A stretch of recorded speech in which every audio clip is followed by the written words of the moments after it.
बिस्मिल्लाहिर्रहमानिर्रहीम। नाज़रीन अस्सलाम वालेकुम। मैं हूं आपका होस्ट मलक जावेद इकबाल शानी और यह है आपका अपना चैनल। इसको सब्सक्राइब लाइक करना आपकी दोस्ती का मेरे साथ एक मुखलस सबूत है। तो इस वक्त जो पाकिस्तान की सियासी सूरत हाल चल रही है उसको हम अगर सामने रखें तो मैं ही नहीं, आप भी नहीं, बल्कि पूरी दुनिया पाकिस्तान की सियासत पे इस वक्त कह के लगा रही है। क्यों? इसलिए कि पहले ये शोर था कि दो बड़ी सियासी पार्टियां पाकिस्तान में मौजूद हैं और एक जाती है, दूसरा इंतज़ार करती है कि अब ये जाएगी और हमारा इक़्तिदार आगे आएगा। पाकिस्तान को एक ऐसे मैच्योर सियासतदान की ज़रूरत है, पाकिस्तान को एक मुखलस इंसान की ज़रूरत है। तो वो तीसरा ऑप्शन बन के पाकिस्तान में तहरीक इंसाफ की तरफ से इमरान खान सामने आया। लेकिन पाकिस्तान की अवाम की उम्मीदें इस तरह टूटी जैसे हाथ से गिरकर कांच का गिलास टुकड़े टुकड़े होता है, इस तरह उम्मीदें टुकड़े टुकड़े हो गई। क्योंकि पहले जो दो पार्टियां थीं उनमें ये मैं कह सकता हूं बरमला कि ये एक बात थी। मैं ये नहीं कहूँगा कि वो वली अल्लाह हैं, ये भी नहीं कहूँगा कि वो करप्ट नहीं होंगे, कतन ऐसा कुछ नहीं कहूँगा। क्योंकि ऐसा अगर कुछ कहूँगा तो आप कहेंगे शायद मैं किसी पार्टी की साइड ले रहा हूँ, किसी की तरफ झुक रहा हूँ। ऐसा नहीं है, वो करते होंगे, सब कुछ करते होंगे, मैं आपकी मान लेता हूँ। लेकिन एक बात थी उनमें कि वो गैर इखलाकी हरकत पे नहीं आते थे। वो नौजवान नस्ल की तरबियत इस तरह नहीं कर रहे थे कि अगर बेटा इमरान खान का नारा लगा रहा है तो बाप कहता है क्यों लगा रहे हो, तो बेटा बाप का गिरेबान पकड़ रहा है। ये गाली गलौच, ये गिरेबानों को पकड़ना, गंदे अल्फाज निकालना, ये मैं समझता हूं कि मोहतरम इमरान खान की देन है इस नौजवान नस्ल पर, कि जिसको मैं समझता हूं बरसों लग जाएंगे इस नस्ल को सीधा करते हुए, नहीं सीधे हुई। इस कदर मैं समझता हूं कि ख़राब कर दिया इस नौजवान नस्ल को कि अब ये बात बाद में करते हैं, गाली पहले देते हैं, बात बाद में करते हैं, गिरेबान पहले पकड़ते हैं, बात बाद में करते हैं, रिवाल्वर पहले निकाल के सामने फायर करते हैं। ये क्या है? ये कल्चर कैसा है? क्या दे रहे हैं पाकिस्तान को? ये क्या यही तब्दीली थी? यही इंसाफ था? क्या था ये? और आजकल जिस बात का शिद्दत से लोग इंतज़ार कर रहे हैं कि रात को इमरान खान लाहौर में निकले और बड़ी दीदा दलेरी के साथ अपनी बाएं जानब जनाब चौधरी परवेज़ इलाही को बिठाया, दाएं जानब जनाब खैबर पख्तूनख्वा के वज़ीर आला को बिठाया, तो दोनों को बिठाकर उन्होंने नारा लगाया कि ये दोनों सीएम मेरे साथ बैठे हुए हैं और मैं जो हूँ वो क्या कर रहा हूँ कि असम्बलियाँ तोड़ने का इनको मैंने कहा है। तो उन्होंने कहा जी हमारी जान भी हाजिर है, हम आपके लिए हाजिर हैं, हम असम्बलियाँ तोड़ देंगे। इस बात को अवाम ने, अवाम तो नहीं कहूँगा मैं, यूथ कहूँगा, ये जो तरीके इंसाफ किया है, बड़े बड़े नारे और तालियाँ और खूब कहा इमरान खान क्या बात है तेरे ज्याले बड़े हैं। लेकिन इमरान खान ये शायद भूल गए थे कि परवेज़ इलाही जो हैं वो एक ऐसे मैच्योर सियासतदान भी हैं और सियासी घराने से तल्लक भी रखते हैं कि जो कभी ये नहीं चाहेंगे कि अपने हाथ में पकड़ी हुई कुल्हाड़ी से अपना ही पांव काट लें। वो ऐसा नहीं होगा। इस वक्त चौधरी परवेज़ इलाही काम कर रहे हैं और मैं समझता हूँ चौधरी परवेज़ इलाही को सलाम पेश करना चाहिए कि जब जब वो इक़्तिदार में आए उन्होंने अवाम के मुतलका काम किए, इमाम के मुतलका सोचा। ये 3.5 साल सिर्फ नारे लगाते रहे, लेकिन परवेज़ इलाही काम कर रहे हैं। लोग उन्हें एप्रिशिएट कर रहे हैं।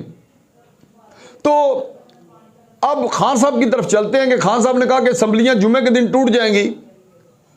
ये खान साहब ने कहा और मैं कह रहा हूं कि आर्गिज ऐसा नहीं होगा, कतन ऐसा नहीं होगा।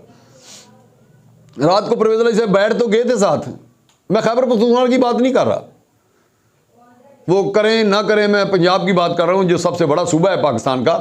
मैं उस सूबे की बात कर रहा हूं कि परवेज इलाही असम्बलियों को नहीं तोड़ेगा और हो सकता है कि पाकिस्तान तहरीक इंसाफ के ही कुछ लोग परवेज इलाही का साथ देना शुरू कर दें। यह खान साहब की बहुत बड़ी गलतफहमी होगी और यह गलतफहमी इनकी सियासत को ले डूबेगी। अब इनकी सियासत भी चंद दिनों की मेहमान है। पहले इक़्तिदार था, वो इनके नारों से, इनकी झूठी बातों से, इनके यू टर्न से जाता रहा।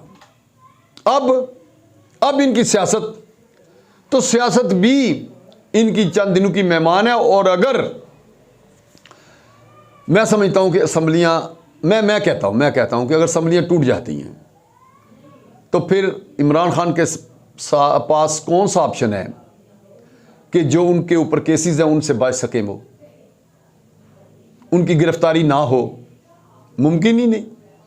इमरान खान फौरी गिरफ्तार हो जाएंगे, इमरान खान ही नहीं होंगे, इनके साथ कई गिरफ्तार हो जाएंगे और फिर इस पार्टी का अल्लाह ही हाफ़िज़ होगा। इस वक्त चौधरी बिरादरान जो इमरान खान को समझा रहे हैं वो बिल्कुल दुरुस्त कह रहे हैं कि भाई खुदा के वास्ते अपनी गिरफ्तारी को बचाओ, अपनी सियासत को बचाओ, ये जज्बाती नारों को छोड़ दो।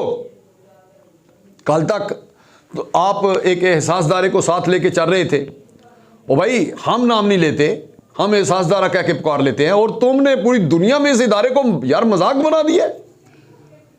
सब लोग, पड़ोसी मुल्क तो कह के लगा रहा है कि हमने अरबों रुपया लगा के पाकिस्तान की इस इदारे को तबाह करने की कोशिश की, लेकिन नहीं हम कर सके। लेकिन इस अहमक लीडर ने एक दिन में यह काम कर दिखाया। भाई अपने मुल्क के खुद दुश्मन बन गए हो तुम। ये समझ ही नहीं आ रही कि आप बात क्या करते हो और क्या करना नहीं चाहते। कल तक जब ये लोग आपके साथ थे तो ये मुखलस थे, ये पाकिस्तान के नडर लोग थे, बेलोस लोग थे। आज नहीं है तो ये गद्दार हो गए हैं, ये कश्तियों को डुबोने लगे हैं। यार कुछ शर्म करो यार। और ये जो इनके पीछे, इसके पीछे नारे लगाते हैं, मैं उनसे ये पूछूंगा क्या आप पाकिस्तानी नहीं हैं? आप मुहिब वतन नहीं हैं? अगर आप मुहिब वतन हैं, पाकिस्तानी हैं, तो जब ये पाक, मैं समझता हूं कि मैं नहीं नाम लूंगा ना, मैं सिर्फ ये कहूंगा जब इस इदारे की तरफ ये उंगली उठाता है ना तो इसकी उंगली काट दो यार, क्योंकि ये हमारा मुल्क है। हमारे मुल्क की अगर सलामती है तो हमारी सलामती है। तो एक तरफ असम्बलियों के तोड़ने की धमकी जो कि नहीं टूटेंगी, पहली बात तो ये है। दूसरा, अपोजिशन की तरफ से फौरी तौर पे ये मरकज़ हुकूमत उनके पास है, अपोजिशन भी नहीं कहा जा सकता, लेकिन मैं ये कहूँगा कि उनकी तरफ से फौरी एक्शन ये हुआ कि उनका तरीके अदम इत्माद हम पेश कर रहे हैं। अगर अदम इत्माद पेश होती है और कामयाब भी हो जाती है, कुछ लोग मिल भी जाते हैं साथ, तो फिर इमरान खान क्या करेंगे? फिर भी गिरफ्तारी। अगर अदम इत्माद नहीं कामयाब होती, चौधरी बिरादरान फिर अपनी सीट पे बरजमान रहते हैं, वज़ीर आला पंजाब ही रहते हैं, तो मेरे भाई ये सोच लो कि ये कभी भी हुकूमत को नहीं गिराएंगे, ना ही ये असम्बली को तोड़ेंगे।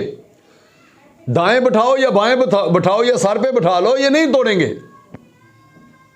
क्यों? इनको पता है यार कि हमने मुल्क चलाना है।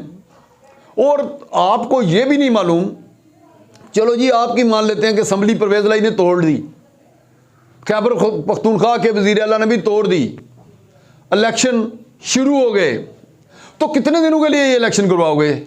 6 माह के लिए। और 6 माह के लिए इलेक्शन करवाओगे तो यार मुझे तुम्हारी ये समझ नहीं आ रही कि 6 माह के बाद फिर दूसरा इलेक्शन, क्या मुल्क इतना बर्डन बर्दाश्त कर सकता है? मुल्क की खजाने में इतनी रकम मौजूद है कि आप 1 साल में 2-2 दफ़ा इलेक्शन करवाओ? क्या ये पाकिस्तानी अवाम पे बोझ नहीं होगा? पाकिस्तानी अवाम पहले ही मर चुकी है, सांस लेना उसका मुश्किल है, ऊपर से आप ये कर रहे हो कि 2-2 इलेक्शन करवा के ये साबित कर रहे हो कि मैं पाकिस्तान का मुखलस हूं। इसको मुखलसपन कहते हैं। और मेरे भाई अगर कुछ करना ही है ना तो फिर आपने तो पहले दिन ये कहा था कि 4 बंदे अगर मुझे कहें ना कि चले जाओ तो मैं चला जाऊंगा। आपको तो आधे पाकिस्तान ने कह दिया भाई चले जाओ, आप नहीं गए। क्यों? कि इक़्तिदार नशा ही ऐसा है और भाई नहीं छोड़ा जा सकता। और आप तो पता नहीं कौन कौन से नशे में गिरफ्तार हो, आपको क्या कहूं कि कैसे आप छोड़ सकते हो। इसलिए अपनी इस नौजवान नस्ल को यह समझाओ कि किसी का गिरेबान पकड़ना, गैर खिलाकी बात करनी, गाली गलोच देनी, किसी के ऊपर हाथ उठाना, ये अच्छी कौम का मैं समझता हूं वतीरा नहीं है। और आप भी कुछ ऐसे समझदार बन जाओ कि आप, मैं समझता हूं आप बड़े हो जाओ। 70 साल हो जाने से बंदा बड़ा नहीं होता, अपने ज़र्फ़ को खुला करने से बड़ा होता है बंदा। और अपने ज़र्फ़ को इतना कर लो कि लोग आपकी मिसाल दें। तो मैं सिर्फ यही बात कहना चाहूँगा कि पहली बात तो यह है कि परवेज़ लाई गलती नहीं करेगा असम्बलियाँ तोड़ने वाली, बिल्कुल कोई गलती ऐसी नहीं करेगा। दूसरी, अदम एतमाद अगर पेश हो जाती है तो उसमें अपोजिशन कामयाब हो जाती है, तो जाहिर है हमजा शहबाज फिर वज़ीर आला आएगा, तो मेरे भाई आप गिरफ्तार हो जाओगे। आप ही नहीं गिरफ्तार हो गए, कई लोग गिरफ्तार हो जाएंगे दरमियान में, तो इसमें चौधरी बरादरान का फिर कसूर नहीं होगा। इस वक्त चौधरी बरादरान आपके लिए बेहतरीन शेल्टर हैं, आपको बचाया हुआ है, आपकी हिफाजत कर, उस परिंदे की तरह हिफाजत कर रहे हैं कि जो अपने परों को बचा लेता है और किसी को तत्ती हवा भी नहीं निकलने देता। ये वो परिंदा बन के बैठे हुए हैं आपके लिए। तो कुछ समझने की कोशिश करो। और मैं ये कहूँगा कि ये जो पीछे नारे लगाते हैं ना, तालियां बजाते हैं, ये भी कुछ ना सोशल मीडिया पे जैसे बदतमीज़ी का इन्होंने तूफ़ान बर्पा किया हुआ है ना, तो आप ऐसे मैसेज भी करें कि खान साहब खुदा के वास्ते आप भी बच जाओ और इस जमात को भी बचाओ जिसकी हम तारीफ़ें करते हैं, जिसके लिए हम तालियां बजाते हैं।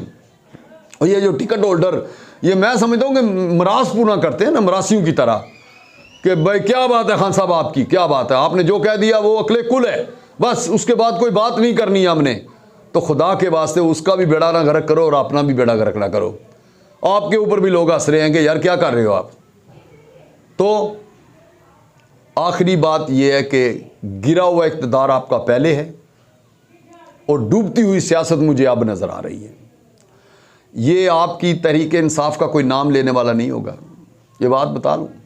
आप कहते हैं ना कि वो खुद चोर चले गए, बच्चे चोर छोड़ गए और बच्चों के फिर बच्चे चोर आ जाएंगे। और यार उनकी नस्लें तो हैं, वो सियासत तो करेंगे और एक आपके चले जाने से तहरीक इंसाफ सारी दफन होकर रह जाएगी। इसलिए आज भी वक्त है कि होश के नाखन लो और वापस आ जाओ। और वापस इस तरह आओ कि सियासत को सियासत समझ कर करो, बदमाशी समझ कर ना करवाओ लोगों से। सियासत को मोहब्बत समझ के करो, इबादत समझ के करो। ये गुंडागर्दी, ये गैर अखलाकी हरकत, ये छोड़कर अगर आओगे तो कौम तुम्हें मान लेगी और तुम्हें भी अपना लीडर मानकर तुम्हारे पीछे चलेगी। और ये जो तो आपके ऊपर ये भूत सवार है ना कि मैं निकल आऊं तो कौम ना जाने क्या कर देगी, कुछ भी नहीं होगा। मैं समझता हूं कि पाकिस्तान की तारीख में भट्टो से बड़ा लीडर कोई नहीं था और भट्टो की गलत फहमी ने भट्टो को मरवाया। भट्टो एक दिलेर आदमी था, बड़ा लीडर था, लेकिन उसके दिमाग में यह सवार था कि यह कौम मेरा साथ इस तरह देगी कि अगर मैं फांसी के फट्टे के ऊपर चढ़ाऊं तो यह कौम पीछे, सारी कौम फट्टे के ऊपर चढ़ जाएगी, ये रस्सा खींच के पीछे कर देगी, जलाद को पीछे फेंक देगी। लेकिन उसका तो जनाजा पढ़ने वाला यार कोई नहीं था। 4 बंदे जनाजा पढ़ के फारग हो गए थे, किसी ने उफ तक नहीं की। और तुम भट्टो से बड़े लीडर तो नहीं नबी बने। तो इसलिए अपनी जिंदगी का सोचो। ये बार बार कहना कि मुझे डर नहीं लगता, अपनी सोच को थोड़ा बड़ा करो, सियासत करो, बदमाशी ना करो। बस मेरी इतनी सी बात है। तो मैं नाज़रीन ये सिर्फ कहना चाहूँगा कि इस वक्त पाकिस्तान में कुछ भी नहीं होने वाला, बेफिक्र रहें आप। अभी हुकूमत चलेगी, पंजाब हुकूमत भी चलेगी, मरकज़ की भी चलेगी और ये 6 माह चलनी भी चाहिए, क्योंकि पाकिस्तान इतना बड़ा बोझ बर्दाश्त नहीं करेगा कि 1 साल में 2 इलेक्शन हों। तो इसमें मज़ीद पाकिस्तान कर्ज़ों के बोझ तले दब जाएगा, पाकिस्तानी अवाम का जीना दूभर हो जाएगा, खाने पीने की अशिया आसमानों को पहले ही छू रही हैं लेकिन आसमानों से ऊपर चली जाएंगी। तो फिर ये गुर्बत को नहीं ख़त्म करेंगे बल्कि गरीब ही दुनिया से ख़त्म होता नज़र आएगा आपको। अल्लाह मेरा और आपका हामी नासर हो। अल्लाह करे कि मेरी बात कप्तान तक भी पहुँचे और कप्तान के जियालू तक भी पहुँचे। और मुझे पता है कि ये बात ख़त्म होते ही कमेंट्स में जो आएगी अल्फाज आएंगे, मैं जानता हूँ, लेकिन उन अल्फाज को देखकर मैं खुश भी होता हूँ और दिल में ये अफसोस भी होता है। खुश इसलिए होता हूँ कि ये एक ऐसे पागल आदमी के पीछे पागल हुए हैं कि जिसे अपना होश नहीं है, ये अपने होश खो बैठे हैं। और अफसोस इस चीज़ का होता है कि ये हमारे अपने भाई हैं और हमारे ही गिरेबानों को पकड़ रहे हैं, क्योंकि जिसके पीछे पकड़ रहे हैं वो किसी की ना हुआ है और ना कभी होगा। अल्लाह मेरा और आपका हामी नासर हो जी। अल्लाह हाफिज़।